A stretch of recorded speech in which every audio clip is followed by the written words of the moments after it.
Good afternoon as well for those following us online. As you know, we took a short break during the month of December. There was no briefing. We were all back home celebrating holidays with our families. But now we are resuming our work in the month of January. This month we are going to review a few developments in the month of December, which are quite important. But we will focus on the month of January. And we are very happy to welcome you here again. As you know, the monthly briefings are an opportunity to review what are the key developments and the key trends in terms of digital policies. Today we have a team that will present this briefing to you.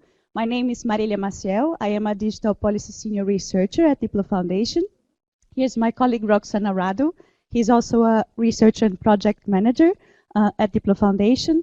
And Barbara Ronson, that is also a researcher at Diplo.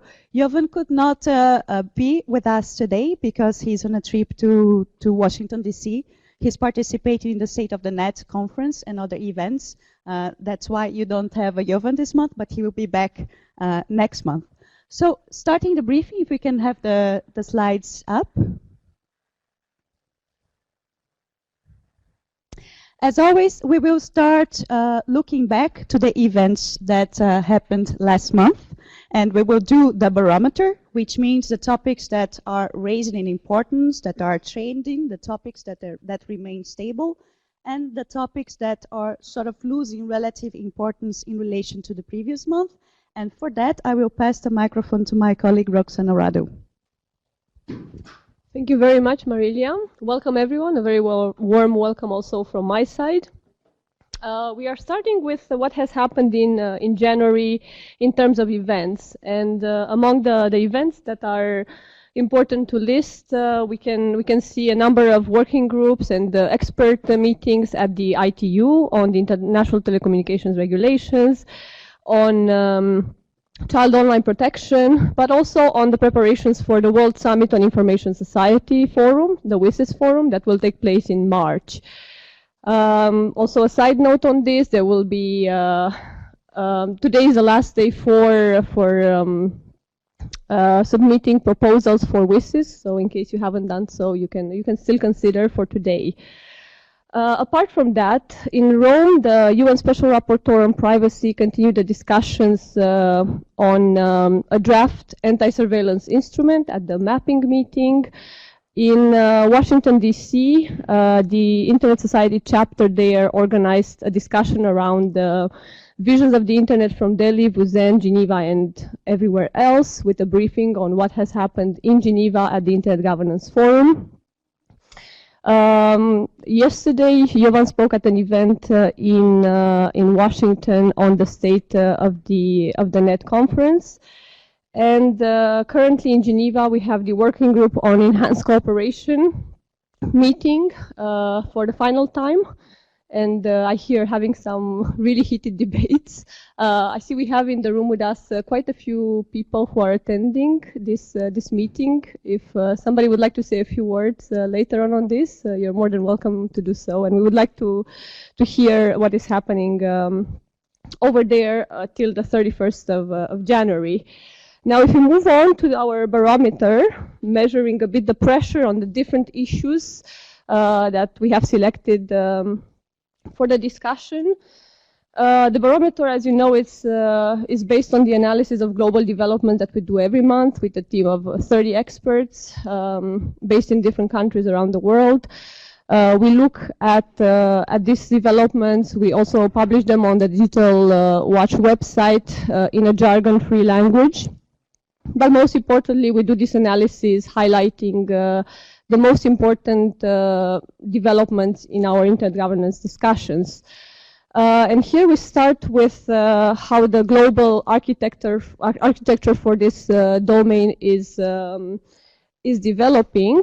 We have just added a new body, a new multi-stakeholder body to this architecture. The World Economic Forum launched this Global Center for Cybersecurity at its Davos meeting.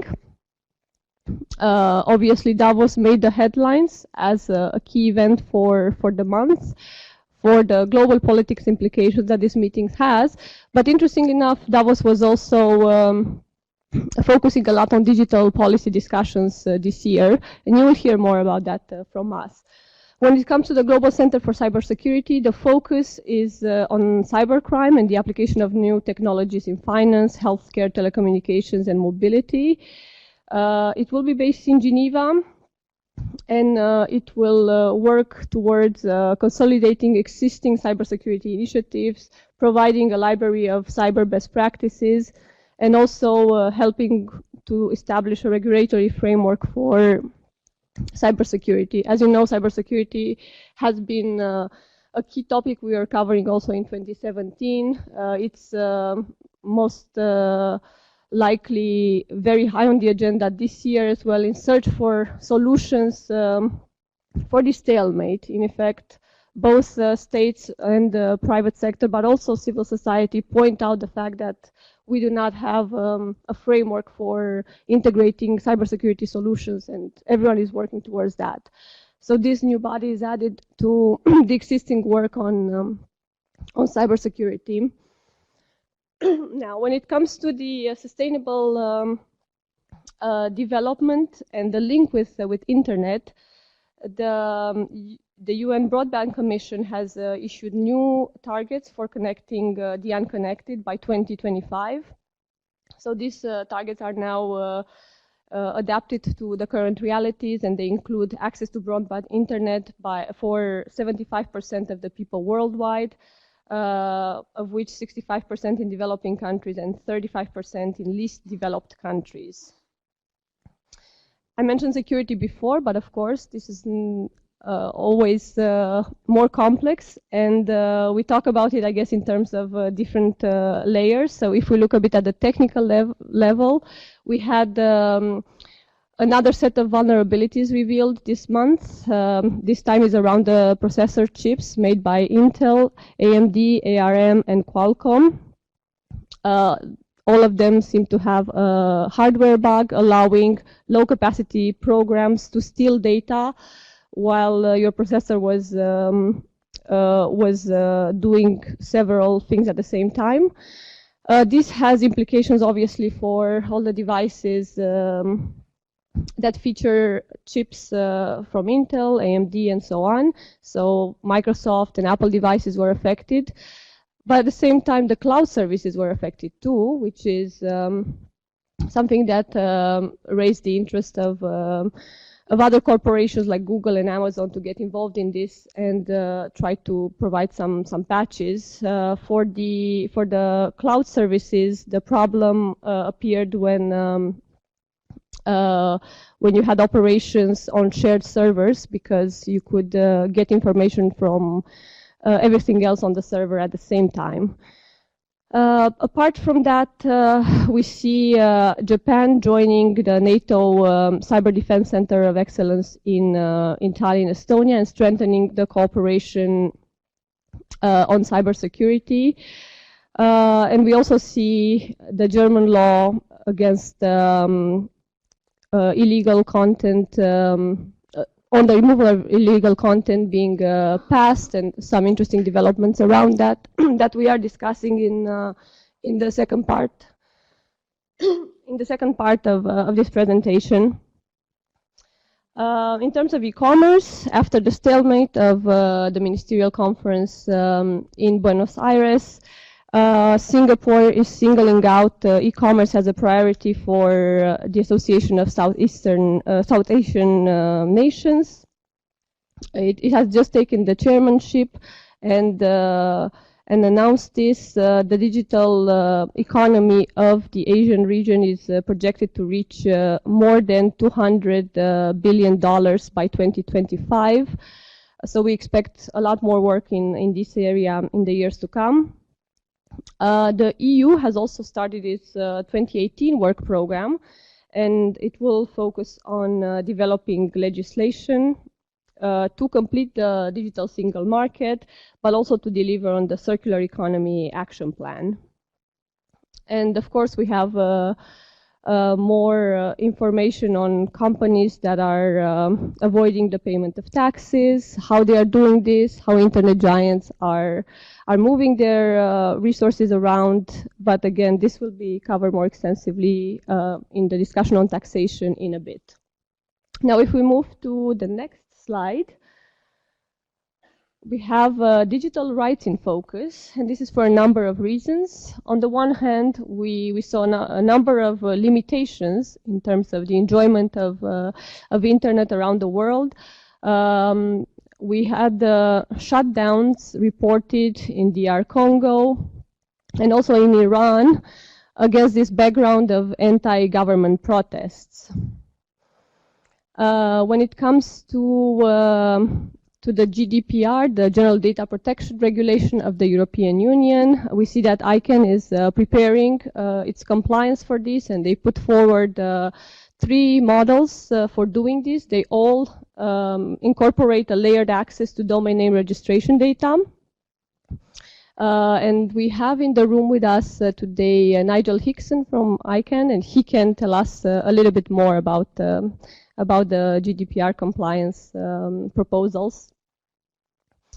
And in France, the French finance minister hinted that that foreign investors should not be allowed to market citizens' data. And with that, France adds data and artificial intelligence to the list of sectors requiring approval by the state before certain companies can be acquired by foreign investors. This is a very, very interesting development. We expect to see more of this happening in Europe, especially as the focus on artificial intelligence and on the value of individual data is increasing. Just on that, in China, the next generation artificial intelligence development plan announced in 2017 is already well underway, and the Chinese will build a technology park with over 400 companies working on artificial intelligence. This is based on an investment of $2.1 billion. So this is the start of it. It is also expected that more than half of the new cars on the Chinese territory by 2020 will be powered by AI. So everything seems to be moving extremely, extremely fast in this domain. On jurisdiction, again, back to China, Apple just set up a new storage center for its data there. And this is done in partnership with Guizhou Cloud Big Data, meaning that all the personal information stored in the iCloud for the Chinese citizens will be in this data center that obviously has to follow the Chinese regulation.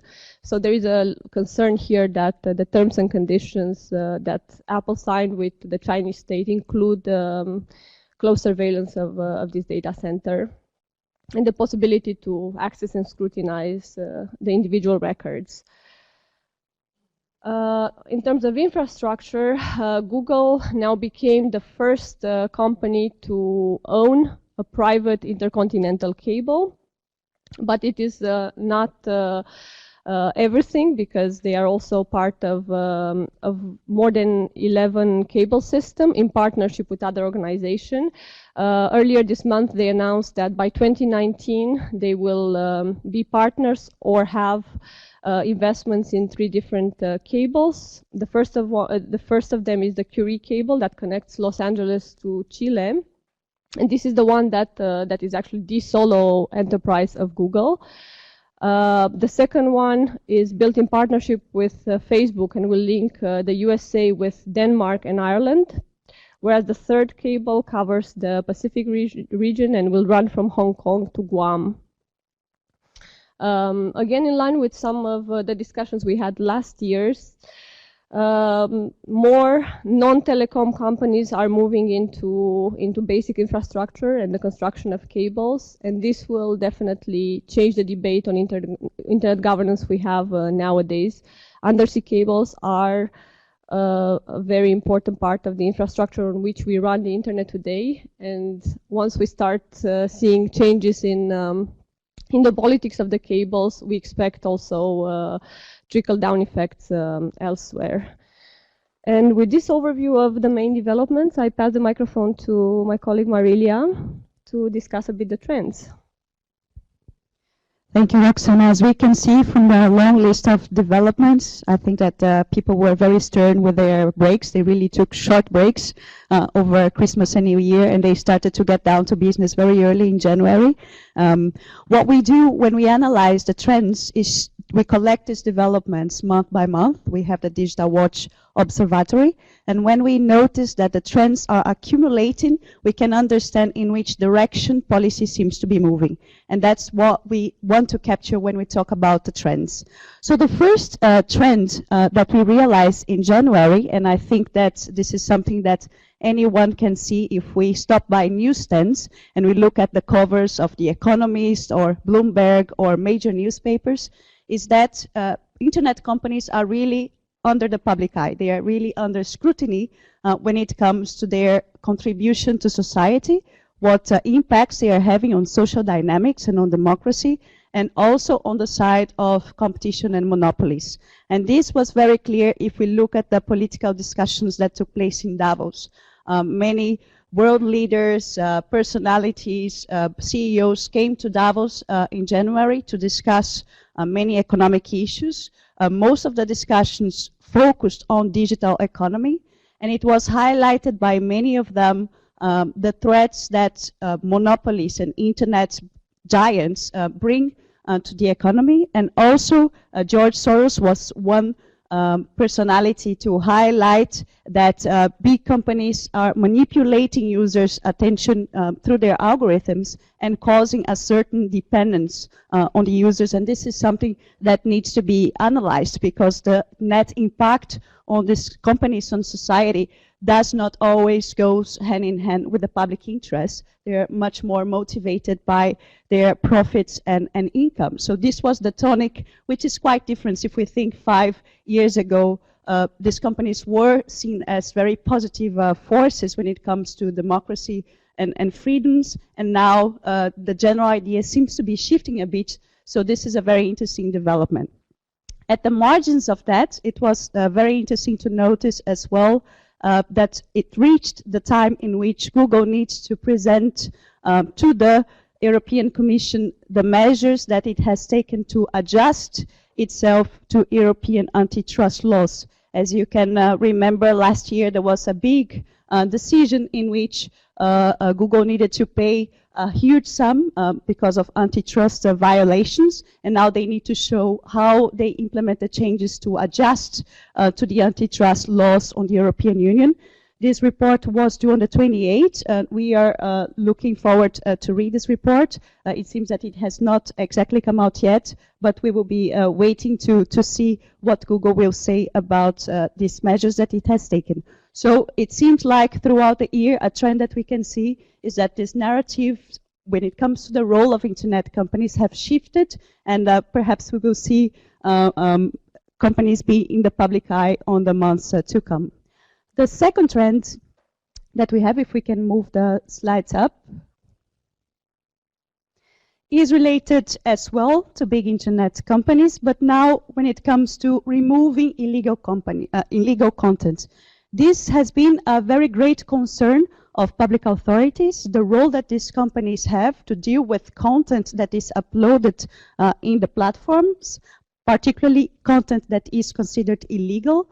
And we are starting to see the first concrete laws on that sense. So Germany approved a law that has been quite controversial, called NetzDG, and this law requires platforms that have more than 2 million users to take a proactive stance. First of all, to make available mechanisms so people can flag when they realize there are illegal content on the platform in a very straightforward and easy manner, and also asks the platforms to remove this illegal content in a timely manner, which means between 24 hours to a week, depending on the content, depending on the complexity of the case.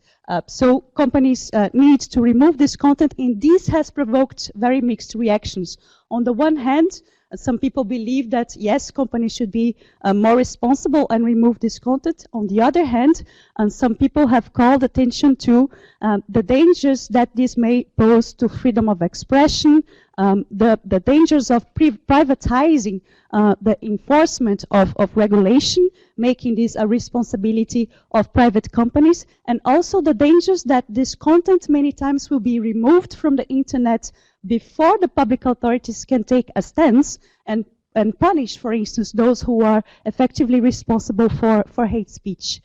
So this is a very controversial measures that has been already some content that has been removed, apparently not necessarily following the standards of the regulation. The content, after all, was not illegal. So this is a development to see how this law is going to be implemented in practice. Will this be positive in the German society or not? But Germany has not been the only one putting pressure on companies to regulate and to remove illegal content. The UK has come very strong on this discussion as well. They are particularly concerned with content that is terrorist content or content that fosters radicalization. The UK government has asked companies to take a very strong, much stronger stance on that, to remove this content. And if they do not so, the government is discussing the possibility to put in place a tax every time that the companies fail to remove the content, fail to take responsibility in the case of illicit content. The European Commission as well had a meeting with big internet companies in Brussels, and they said to the public that they are sort of losing patience, and they want to see actions being taken by online platform to remove illegal content, and if nothing happens, probably regulation will come when it comes to the European Union. So more pressure is being seen when it comes to illegal content, but not only that, and that comes our next slide. The pressure is not only when it comes to illegal content, but also fake news, which is a topic that is very much under the public eye, in the public debate. Different figures are taking stance when it comes to the dangers of fake news. This month we have saw that the Pope Francis himself joined other public authorities that are calling attention that social media and fake news can manipulate society, and he called for an education that would foster truth among citizens and not fake news. The Prime Minister of the UK took a more proactive stance. She promised the creation of an anti-fake news task force, and this was done in January. We need to follow up and see what this task force will exactly do and what the measures that it will take to fight fake news.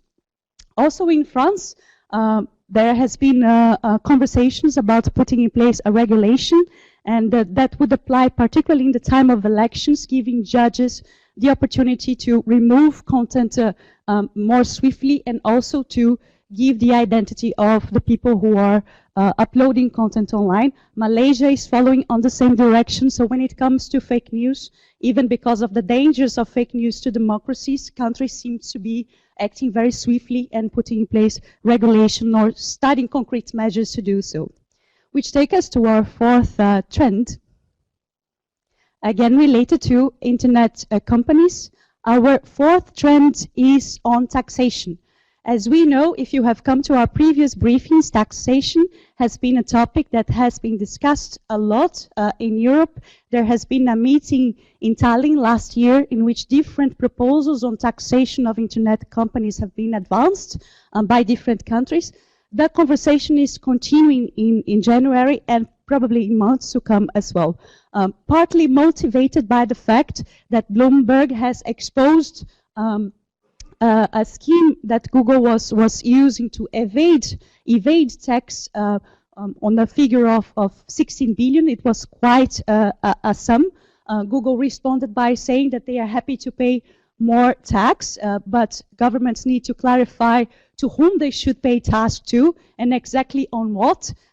So he called OECD, who should present a report on taxation in months to come, to take a more proactive stance and try to answer these difficult questions related to taxation of internet companies.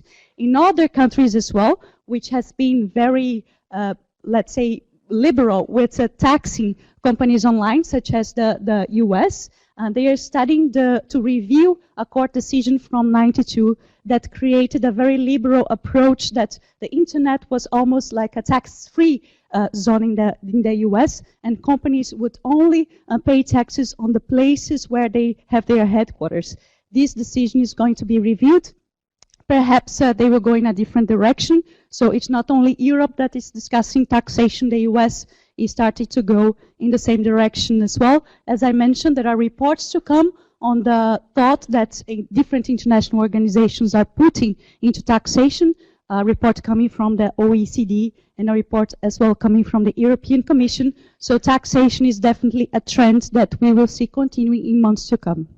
And our fifth trend is not necessarily one trend, but as you know, the beginning of the year is always a moment in which we look at the year before and we make a review of what happened in terms of digital policies, and also a moment in which we make predictions for the year to come based on the developments that we discuss usually in our briefings. So one of our publications is the predictions for 2018. We wrote together with Jovan and the team. We did sort of a crystal ball exercise. The background of these predictions seem to be the rising of geopolitical tensions that we see between countries, the tensions that are sort of fragmenting society, and the dangers that this fragmentation of society could spill over to a fragmentation of the internet, not only in terms of architecture, but also in terms of the digital economy. So this context of dangers to the free flow that we see on the internet is sort of the background concern to these predictions. But they go more specifically looking into 10 different areas. I think that one of them that I would like to highlight to you is data governance, because we didn't talk much about data protection during the briefing, but data governance is a key point for the upcoming months, not only because data will be important for key emerging technological developments such as machine learning, artificial intelligence, so different actors will need to have access to data, but also because of the application of the Gdpr and the consequences that it will have. It will be a law that will have extraterritorial extension. It will apply to European citizens no matter in which country they are based, and also a law that the countries over the world are watching, how it's going to be implemented, and perhaps Europe will take the lead and other countries will follow, approving regulations on the same direction as it happened with other decisions that were taken in Europe, such as the right to be forgotten. So the GDPR will make sure that data governance will stay on the public eye for longer this year. And a second trend that I would like to highlight to you is the importance of courts. We are seeing that courts are making decisions and filling the gaps when it comes to regulation that needs to put in place. Of course, policymakers and societies, they take long to decide which policy way they will take, A or B, but citizens need to have responses. And when they do not find these responses from regulation, because there are gaps, they go to courts. And courts cannot say, we will not decide. They need to decide, and they are deciding. One example of that is a development that happened on the last days of December. The European Court of Justice had just decided that Uber is not an internet business, it is a transportation and service, so the normal rules that apply to transportation services will apply to Uber, and we will see in the months to come how this will affect Uber's business. But there are many other issues in which courts are being called to pronounce themselves, and that will end up being an important factor for policy development. We have the predictions there in the back, and the publication, so I'm not going to go through all 10 of them, but you can take with you and you can read them, and we will be happy to see if these predictions will come true or not. Perhaps we will organize another meeting in the middle of the year to see how precise we were and assess that with you. Human rights, as you can see, seem to be one of the topics that are going to be more and more important, not only because of illegal content removal, fake news.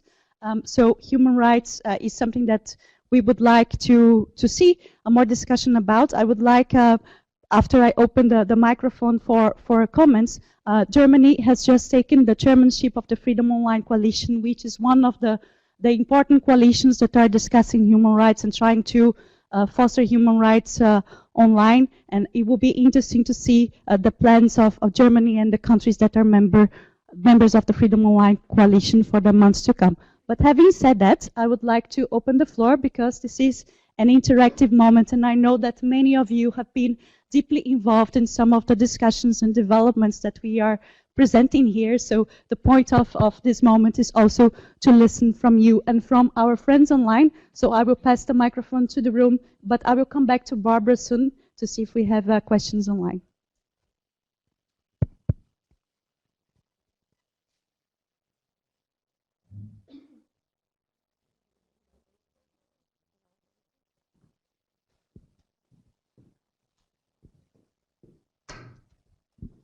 Thank you very much. I'm Uwe Petri with the German Permanent Mission. First of all, many thanks for organizing this meeting, for your very kind hospitality in the real world, and for all your enlightenment about the virtual world and what's going on about internet governments. I think this is really a very useful forum, and we would like to stick to it. You just mentioned that Germany has assumed the chair of the Freedom Online Coalition. But before I'm telling you something about that, we talked before about the ongoing negotiations about enhanced cooperation taking place at the Palais at the moment. Just maybe a few words from our perspective. Germany is an observer, but we took part in the process all the way along. And in your barometer here, you just presented to us, you have several signs related to the weather, and there is the equal sign. And I would say that the atmosphere regarding the negotiations is a little bit like that, but it's not equal. It's still very imbalanced, and I would interpret this at two big layers of fog characterizing and sitting above us there in the room at the Palais. And the question is if the fog will come down, and then we will have some recommendations to take forward the Tunis agenda, or if the fog will stay or go up, and then we will have no agreement, and we will see how we will go further on, and in which way the results of this process of negotiation can be presented to ECOSOC, which is the next formal step in this regard. There were other participants to the negotiations. I do not know if they would like to comment on that.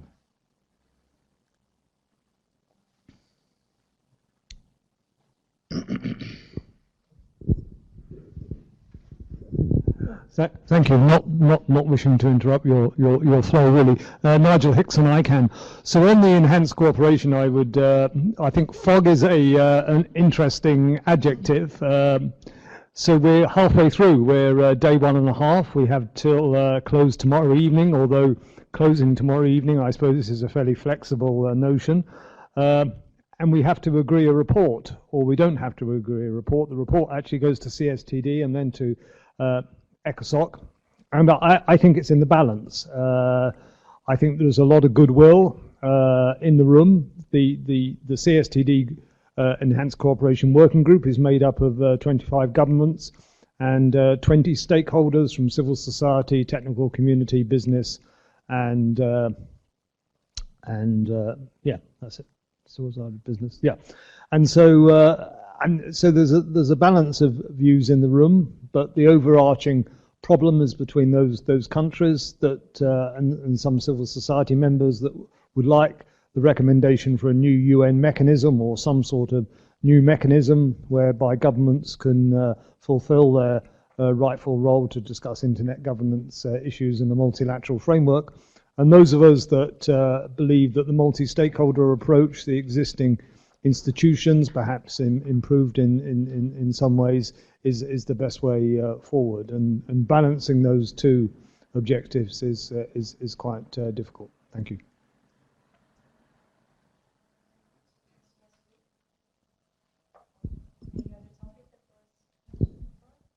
Perhaps not wishing to. Perhaps I could just say just one word about you mentioned the who is, and the GDPR. So the General Data Protection Regulation, which of course, as you rightly said, affects European institutions, those that collect personal data from EU citizens or residents, but also affects institutions outside of the EU that in some way have a relationship with EU citizens, EU residents, and collect personal data. Thus, it affects registries and registrars in the domain name system that collect personal data in the pursuance of their business in terms of issuing domain names. And thus, ICANN is undertaking a sort of an exercise to ensure, where possible, that registries and registrars can be compliant with the General Data Protection Regulation, and is consulting on a number of different models. And those of you interested in this area, I would, have a look at the various models that are being suggested in terms of how you retain data, what data publicly is put in this WHOIS registry, and the circumstances under which that data can be accessed. There's a lot of work going on. Thank you for that. Regarding the negotiation, what is your estimate about the result? Which negotiation? The one that will end tomorrow. Oh, yes, all the...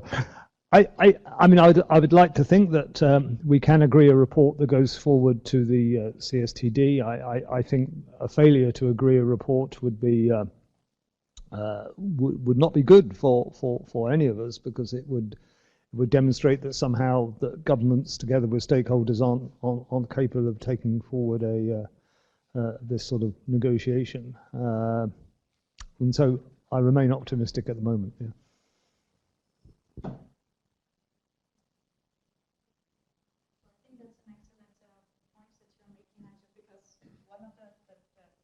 Trends that we perceive is that multilateral systems are not producing results in many of the settings. So another development that happened in the end of December was the Wto Miniserial Conference, and as we know, the ministerial went until the end without producing a final declaration, and there were issues that were on the agenda for such a long time, such as the moratorium on electronic transmissions that could just be approved in the end because there was no consensus. So it seems like multilateral organizations are finding a hard time to generate that motion to galvanize different countries and actors. So it would be nice to have hope coming from a positive report being approved by different stakeholders. So that is an important concern if the report doesn't come through. Thank you. I'm Sandrine Plateau with the Belgian mission here in Geneva. Just to pick up on what you just mentioned, it's true, there was only agreement in Buenos Aires on the e-commerce moratorium, but there was also agreement to start discussions on plurilateral agreement on e-commerce, but within WTO. We don't know exactly which format, which rules would apply, but there's key players are around the table on that topic, so things could still move forward this year already on that.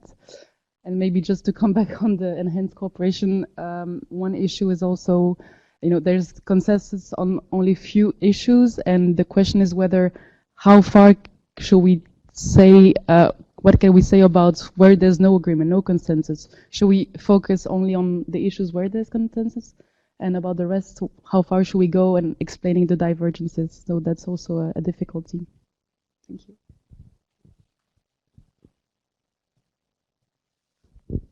Barbara, should we go to the online questions? Do you hear me, online audience? I hope so. Yes, we have a very, very lively debate online, especially around the German law on illegal content and fake news, and it got quite some support from the online audience, saying that it is one of the first efforts in removing fake news. It's about accountability. It can be used as an experiment. But there was also an important issue raised about what is fake news, what is illegal content. Is fake news per se illegal content? Where do we draw boundaries and definitions? And I think this is a very important question on this topic. And then there is a specific question from Romina She has a question on the Internet of Things and its relationship with e-commerce. How will these challenges be developed in terms of, she's mainly asking in terms of Internet of Things and cybersecurity in relation to e-commerce, and how this challenge can be mitigated and developed properly through digital policy or other means. I don't know if you have an answer on to that. It's quite an important but difficult question, or anything to contribute on the fake news and illegal content. Thank you. Thank you. Just a quick comment on the second one, because well, e-commerce is one of the areas that that I'm working on right now.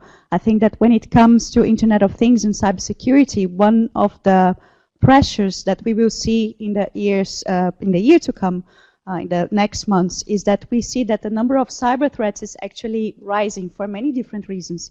It's rising because we have connected devices with very poor security standards on them.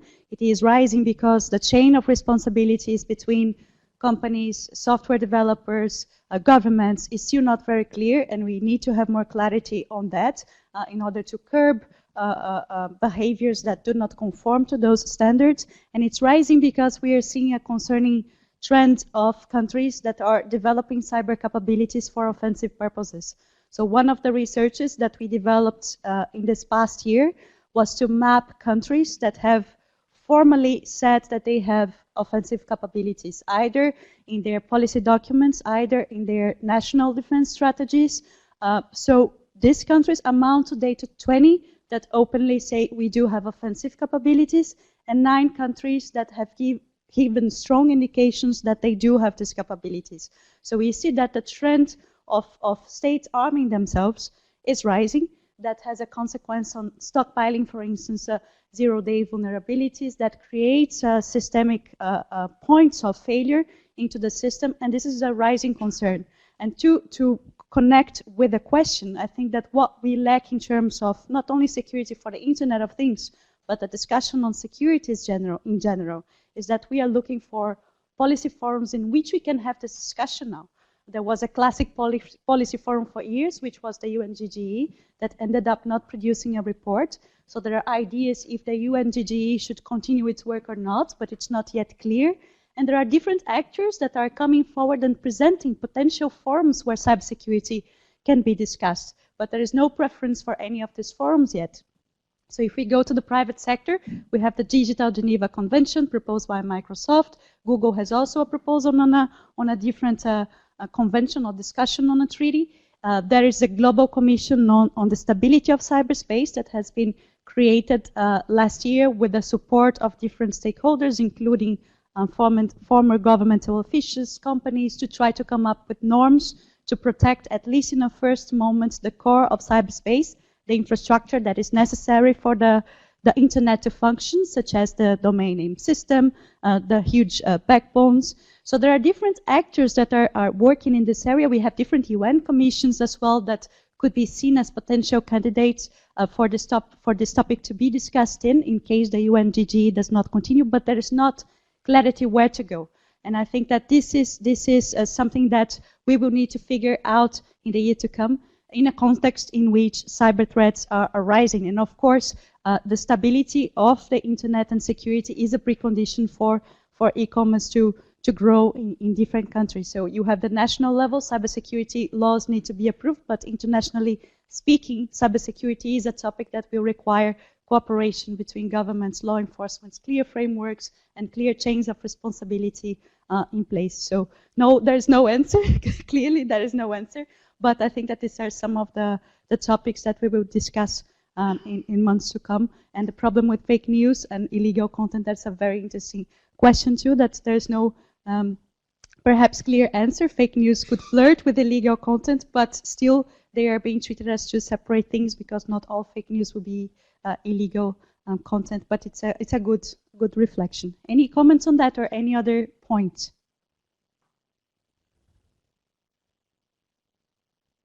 While you think, if you still have questions, let me go back to the Freedom Online Coalition, perhaps. Thank you very much. It's always good if you rally around principles as a group like the Freedom Online Coalition. to remember what are the basics which bring you together. And this is why I would like to briefly read the mission statement of the Freedom Online Coalition, which will guide our work also this year. The Freedom Online Coalition is a group of currently 30 UN member states whose governments are deeply committed to the human rights and fundamental freedoms proclaimed in the Universal Declaration of Human Rights. The Freedom Online Coalition also believes that the human rights that people have offline must also be protected online. We commit to working together and with all others who share these views to support internet freedom and protect fundamental human rights, free expression, association, assembly, and privacy online, worldwide. The Freedom Online Coalition aims to be a proactive coalition that ensures internet freedom issues are on the international policy agenda as a way to drive concrete policy changes and outcomes. In our understanding and in the understanding of the coalition, the work the coalition is doing is capital driven, so capitals are in touch with each other. It's a governmental cooperation, but we look forward to take elements of these agreements also to the local level, and including Geneva, which is an important hub, and especially with regard to human rights. And in this perspective, I will give the floor to my colleague Hannah Rao, who will inform you about the area of activities related to the Freedom Online Coalition. Thank you very much, and thank you also for the interesting briefing from my side. I'm Hannah Rao. I work in the Human Rights Department of the German Permanent Mission here in Geneva, and just adding a few kind of additional comments from the human rights perspective. For our one-year chairmanship of the Freedom Online Coalition, we've set 3 topics we think are really main important. One is the state-sponsored restrictions of human rights. The second would be to support civil society voices online. And the third point is cybersecurity and human rights. So these are all topics we feel are highly relevant in Geneva, and we'll sort of try and see how we can feed it into our work, not only in ITU and other areas, but also in the Human Rights Council. The first opportunity we see to link it, and maybe also an event some of you would be interested in, is the upcoming workshop the Human Rights Council mandated last year. The Office of the High Commissioner will be organizing a workshop on the 19th of 20th of February, so that's just in under 3 weeks. It's an expert workshop with the purpose of identifying and clarifying principles, standards, and best practices regarding the promotion and protection of the right to privacy in the digital age, including the responsibility of businesses and enterprises in this regard. It will take place in Palais Wilson. So far it's a really interesting mixture of panelists we have from civil society, businesses, academics. We have the Special Rapporteur on the right to freedom of expression, the Special Rapporteur on the right to privacy. We also have representatives of the Human Rights Council speaking, but also might be somebody from India, from the Supreme Court, ideally, on their ruling I think it was last year, on the right to privacy. So it'll really be a very interesting mixture. And we're also looking forward to sort of have it here in Geneva, because this means we can hope for quite a lot of input from the different organizations here in Geneva, and really sort of bring the debate on in the Human Rights Council and maybe above. So this is kind of one of the first events, and then we'll be trying to feed in the principles of the Freedom Online Coalition into the work of the Human Rights Council, the work on the different resolutions coming up in this year, and try to work for the better protection of rights online and offline.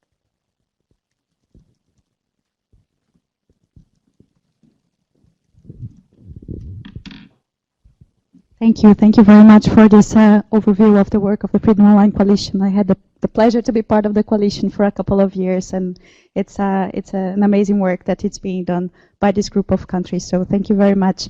And that creates a nice transition to our last slide, which talks about the meetings that are to come in the upcoming month. So we have a couple of meetings. I will not go through all of them, but just to highlight that the mapping meeting that is being promoted by Doka Natachi on the issues related to trying to find a solution and a common regulation on surveillance that will be happening in February. There was a meeting last January, and the next meeting will happen in February. As we know, it has been one of the key priorities of the Special Rapporteur to have a regulation that could be proposed in the field of surveillance. The Munich conference on cybersecurity, on security, will happen too.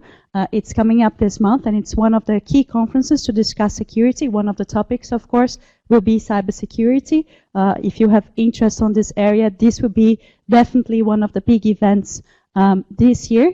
The Human Rights Council, it's happening here in Geneva, as was mentioned. The Global Internet and Jurisdiction conferences happen this year in Canada, in Ottawa.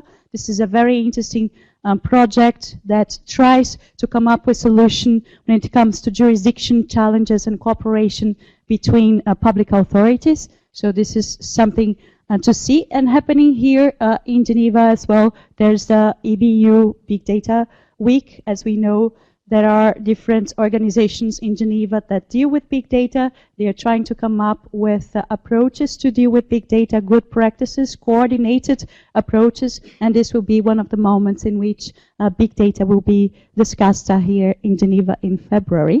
And our last slide, just to close this briefing today, if there are no further comments from the audience, is related to some news happening here in the Geneva Internet Platform and Diplo. As I mentioned to you, we have a few publications.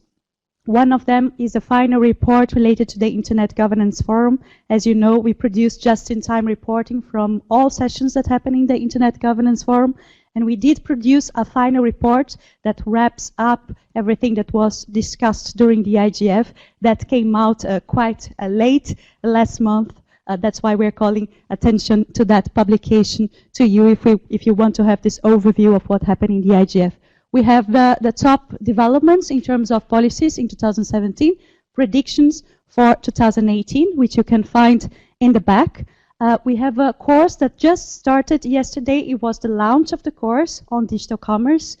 In this course, we have 20 different representatives of missions of developing countries and LDCs accredited at organizations that deal with trade in Geneva, that we are providing a course on digital commerce in order to increase knowledge and understanding of the digital issues that have recently been included in the trade agenda.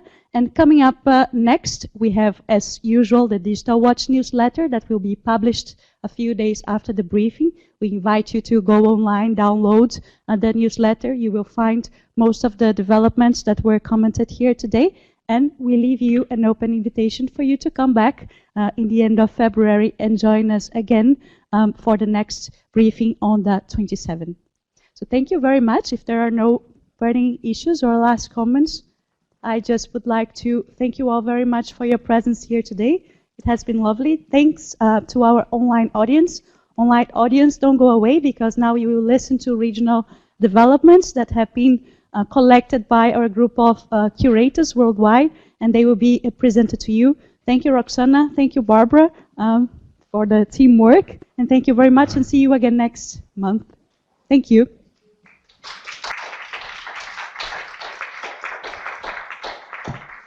Thank you, Roxana and Marilia, for the roundup of developments in January. And thank you also, Barbara, for moderating the online conversation. And thank you to all of you for the questions and the comments today. It was a busy month indeed for digital policy, as we have seen. For you who are following online, we will now turn our attention to the regional updates. That is a summary of the main developments happening in different parts of the world, which we gather in a few regions. So first we have Jacob from Ghana. He will share with us the main updates from Africa.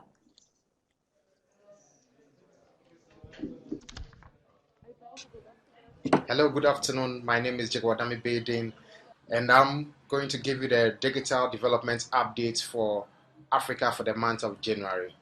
Now, as we are all aware, Africa has launched the .africa domain and the .africa registry in the month of January, commissioned a team known as the Summit Team, and their goal or objective is to go to the peak of the Mount Kilimanjaro, and this started from the 5th of January to the 23rd of January.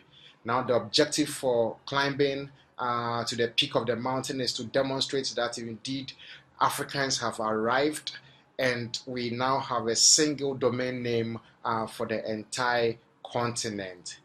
The objective for this summit trip to the Kilimanjaro peak is to, one, build awareness, to encourage adoption, and the third one, to build a sense of pride and encourage the usage of the domain across users, technology users, and providers. Second development is that in Kenya, where we call it the hub of mobile money in the world, three of the major players, that is Safaricom's M-Pesa, and then Telkom Money and Airtel Money, have decided to interoperate their services. So currently a pilot is ongoing to enable mobile money users transfer funds across networks. It's expected that in March this will be rolled across the country, and so everyone can send money to any other number across the networks. Now the goal of this interoperability is to give consumers choice, and then ultimately to drive down the transaction cost, especially when it comes to transferring funds across networks. Thank you. I think this is the major for the month of January.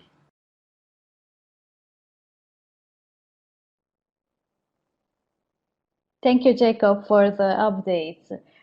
We now have Sita Lakshmi with updates from Southeast Asia and specifically from Indonesia. So let's hear Sita. Hi, this is Sita from Indonesia. In November, I was updating you about Pakistan, but now it's from my own country, Indonesia. January 3rd, Indonesian President swore in Joko Setiadi as the Chief of National Cyber and Encryption Agencies. Joko Setiadi was a former chairman of the National Encryption Agencies. This National Cyber Agency established based on presidential regulation signed in December 16 last year, which put the agency directly under President's authority. This was an amendment of previous regulations which was setting up this agency as a state institution under supervision of the Coordinating Political, Legal and Security Affairs Minister. There are some key functions of the agencies. Among them are developing, implementing, monitoring and evaluation of technical policies to act upon critical cyber issues such as, but not limited to, e-commerce, encryptions, filtering and cyber diplomacy. In recent news briefing after the ceremony, Joko stated that its responsibility is to provide protections in the cyber world to the government, private companies, but most importantly, public. The agency will track cybercrimes and identify perpetrators, but it remains unclear whether it will have the authority to prosecute crimes. He said, this agency will coordinate with the police, military, and other institutions with cyber capabilities on the information they have checked. The agency's budget is to be announced this month following discussions with the Parliament. That's it. Thank you.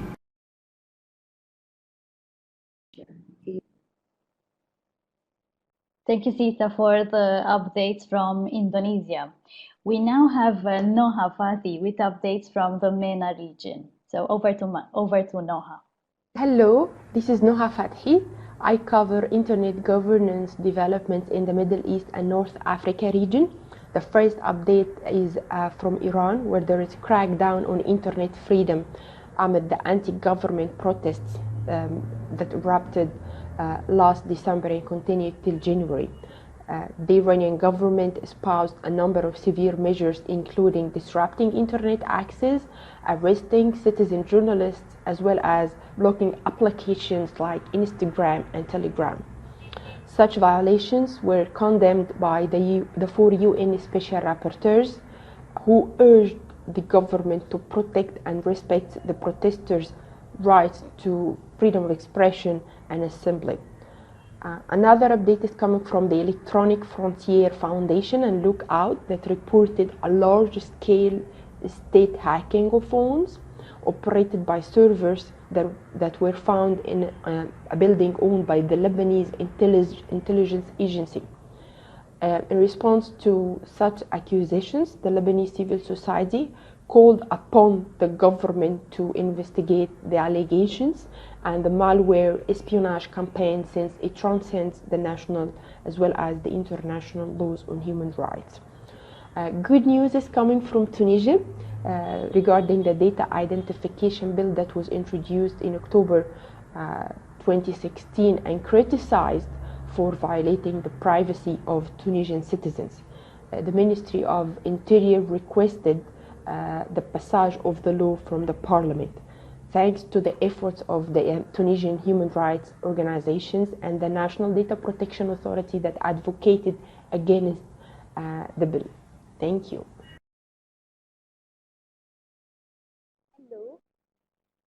Thank you, Noha, for the updates. And we now have the final updates from the Caribbean region. 21st Century Government, a program to transform the Caribbean public service, had its first two activities during this month. A summit followed by a symposium in Antigua and Barbuda. The events were organized by the government of Antigua and Barbuda and the Caribbean Telecommunications Union, CTU, in collaboration with the Caribbean Center for Development Administration. This program pursues that governments involved deliver services to their citizens, internal and external clients, in a transparent, open, interactive and efficient manner. During the event, Bernadette Lewis, CTU Secretary General, presented the role of CTU in this program and the preliminary plan, indicating it aims to create an environment in partnership with members to optimize returns from ICT resources for the benefits of stakeholders. CTU will receive formal requests from head of governments, bring together the resources to flesh out the high-level policy, strategy, and implementation plan. A US $4 million project begins in St. Lucia, aims at providing Internet access across the island.